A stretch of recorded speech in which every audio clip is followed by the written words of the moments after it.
vous y voyez peut-être pas grand-chose, mais en regardant bien, peut-être que vous allez distinguer quelques formes qui vont vous rappeler les cours de chimie du collège ou du lycée. En fait, ce que vous avez sous les yeux là, c'est la carte métabolique la plus complète qui existe à ce jour, c'est-à-dire toutes les réactions chimiques et toutes les molécules qu'elles contiennent qui se passent naturellement dans votre corps pour qu'ils fonctionnent. Alors absolument tout est là en fait. Vos sensations, vos mouvements, votre digestion et même vos sentiments comme l'amour et la tristesse. Et il faut bien imaginer que tout ça, ça se passe naturellement dans votre corps, dans toutes vos cellules, tout le temps, sans même que vous ayez besoin d'y penser. Et je trouve ça absolument énorme. Tout est molécule en fait, absolument tout. Vous, moi, on est un ensemble de molécules entre deux réactions chimiques. Et j'ai le sentiment en fait que tout le monde devrait s'en rappeler et y penser un peu plus souvent. Parce qu'en fait, ça nous remet complètement sur un pied d'égalité. Vous, je suis désolé, hein, mais vous, là, vous êtes qu'un tas de molécules. Et quand je dis ça, c'est pas du tout une insulte en fait. C'est même un peu le plus beau compliment que je puisse vous faire parce qu'en fait, je suis biochimiste. Et en fait, c'était pas du tout le rêve de ma vie non plus parce que je voulais être pilote de Formule 1 et que je suis passé par une carrière dans le tir à l'arc. Mais en fait, ce master de biochimie, c'était un peu la seule manière pour moi de corriger le tir sur un projet scolaire un peu bancal. Et après coup, en fait, même s'il a fallu se manger cette carte métabolique par cœur, et que j'y ai laissé franchement quelques nuits, ben je me dis quelle chance, finalement, d'avoir pu apprendre tout ça. Je me dis même que ça devrait être obligatoire. En fait, ça a complètement changé ma perception du monde. Parce que déjà, ça m'a permis de me rendre compte que moi-même, j'étais qu'un sacré tas de déchets, autocompliment, et qu'en plus, ça m'a permis de se mettre ce filtre moléculaire, ce filtre chimique, devant à peu près tout ce que j'observe. Bon, je me suis quand même payé mon premier karting, parce que bon, on n'oublie pas vraiment ses rêves de Formule 1. Donc ce que je vous propose, c'est d'utiliser ce filtre et d'utiliser l'orange, une orange comme exemple, pour démontrer tout ça. Donc là, à gauche, vous avez l'orange qui est mise à la poubelle par une usine qui fabrique du jus d'orange. Et à droite, vous avez un zeste d'orange, tout beau.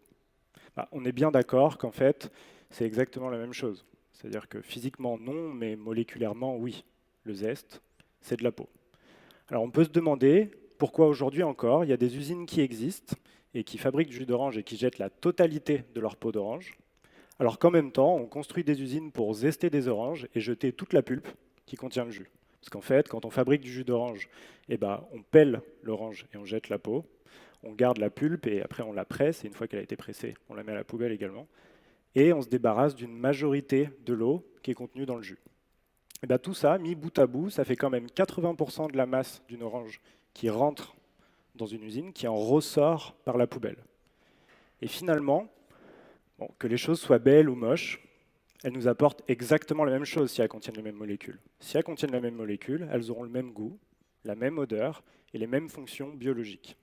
Et bien, cette peau d'orange, là, pas très belle, si on travaille un peu dessus, on peut la vendre à peu près 1 euro du kilo pour les molécules qu'elle contient. Et c'est principalement l'industrie des huiles essentielles qui va être intéressée de tout ça. Alors je ne sais pas si vous vous rendez compte, mais en fait, 1 euro du kilo, ben, c'est le même prix que l'orange. Donc un déchet aussi cher que la matière première noble. C'est un peu finalement comme si je vous disais que vos courses eh ben, elles avaient la même valeur que vos poubelles. Et ben, l'usine qui jette ces pots d'orange, elle en jette 8000 tonnes par an. Donc 8 millions de kilos, et suivant un calcul relativement simple, 8 millions d'euros. Normalement, à chaque fois qu'on parle d'argent, ça fait un peu bouger les lignes. Il y a quelques années, j'ai travaillé dans l'industrie de la parfumerie, à Grasse. Et en fait, j'avais pour mission de trouver une molécule anti-âge dans la rose. Alors la rose de Grasse, on appelle aussi la rose de mai, c'est un peu la matière première la plus noble qui existe.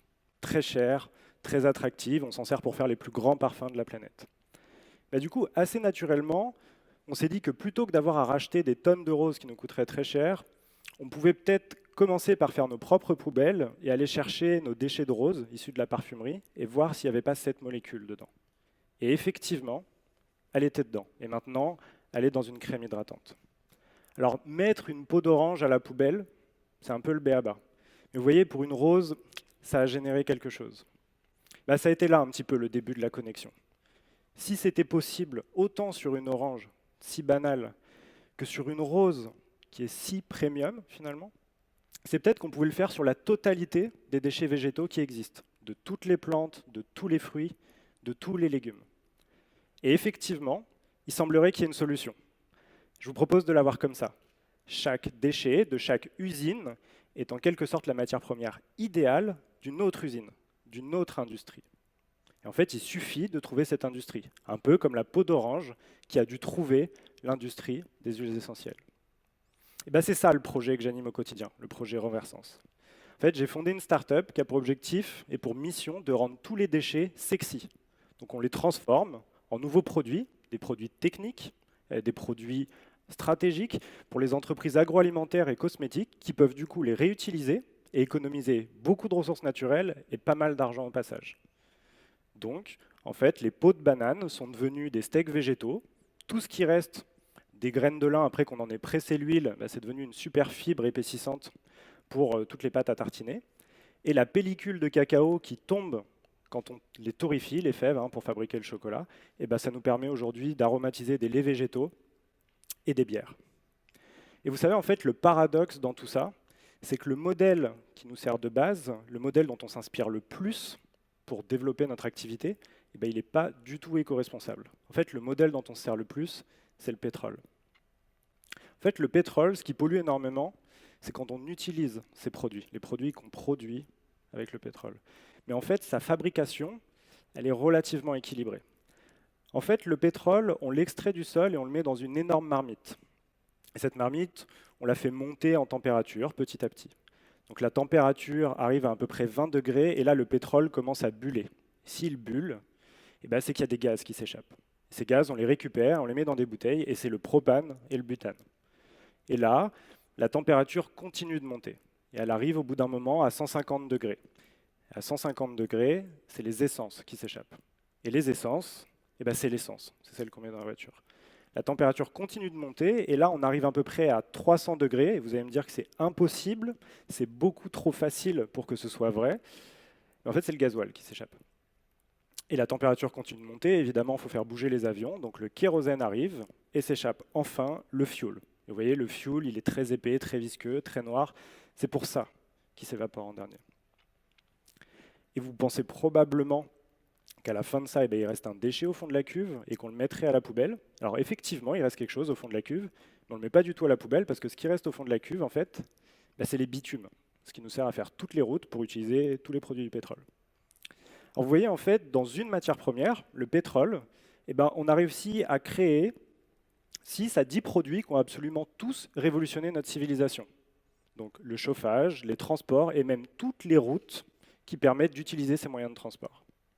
Du coup, je vous propose de voir le pétrole peut-être pas comme le modèle à abattre, et du coup devoir repartir d'une page blanche, mais peut-être comme le modèle idéal, et qu'en fait, on aurait juste à changer de ce modèle la matière première. Ce serait plus le pétrole.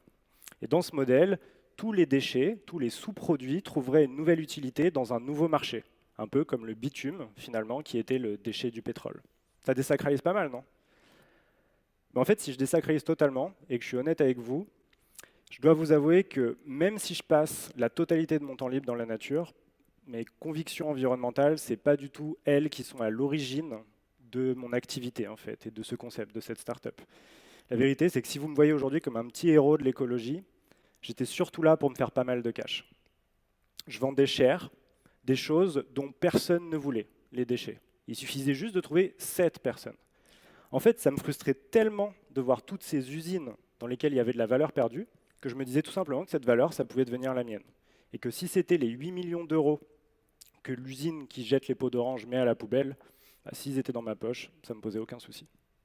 Alors c'était très marrant au début, c'était même flatteur d'avoir l'impression d'être le premier à y penser partout, d'être ce premier explorateur. Et puis assez vite, ça m'a quand même pas mal écœuré. Parce qu'en fait, du premier explorateur, on devient assez vite l'unique témoin d'un énorme problème.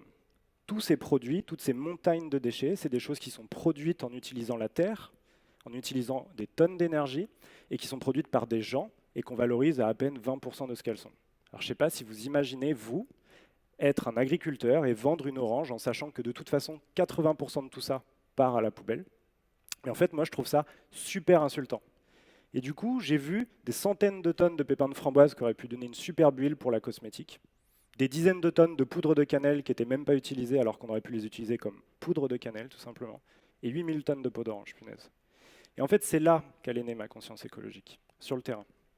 Du coup, pour alimenter votre réflexion, je vous propose, vous, de vous laisser avec quelques chiffres que je trouve très parlants. Demain, si une usine pétrolière gaspillait à peu près 5% du pétrole qui rentrait chez elle, en fait, elle fermerait dans la semaine. Pour l'orange, c'est 80% de tout ça qu'on gaspille. Et je ne comprends pas pourquoi on s'y autorise. 7% des émissions de CO2 globales sont liées à l'agriculture, principalement parce qu'elle consomme beaucoup de pétrole. Il faut bien se dire quand même que 80% de tout ça, dans le cas de l'orange, sert absolument à rien, parce que ça part à la poubelle. En 2050, on sera à peu près 9 milliards sur Terre. Et du coup, 9 milliards de bouches à nourrir. Et pour bien nourrir tout le monde, c'est-à-dire vous et moi, qui probablement mangeons déjà bien à notre faim, mais aussi tous ceux qui ne mangent pas encore à leur faim, il faudra qu'on augmente d'à peu près 70% la production agricole, suivant le modèle actuel. En fait, si on fait tous ces calculs très complexes, on se rend assez vite compte que le résultat, lui, est très simple. C'est-à-dire que c'est impossible. C'est juste une impasse. Il n'y a pas la place sur Terre pour 9 milliards de personnes et pour toutes les terres agricoles pour les nourrir. Alors ce qui est assez marrant, ou pas en fait, c'est que l'ONU a identifié en parallèle que 50% de tout ce qu'on produit aujourd'hui finit à la poubelle. C'est-à-dire qu'entre un champ et notre assiette, la moitié de ce qu'on produit part à la poubelle. Et je peux vous garantir, après avoir analysé une centaine d'usines en personne, que dans l'industrie, c'est encore pire que ça. Mais en fait, elle est là, la solution. C'est-à-dire qu'en fait, c'est ces 50%-là qu'il faut absolument aller chercher pour combler les 70% qui manquent. Alors vous voyez, en fait, le constat, lui, il n'est pas vraiment glorieux. Mais la solution, elle existe. Et aussi bizarre qu'elle sonne, en fait, le futur, il est dans nos déchets. Alors si ça vous fait sourire finalement de voir votre poubelle comme une mine d'or ou une boule de cristal et que ça génère un peu d'optimisme même chez vous, voire un peu de bonheur, sachez que ces trois-là, ils ont aussi leur place sur la carte métabolique et qu'ils sont là. Alors à vous de jouer. Merci beaucoup.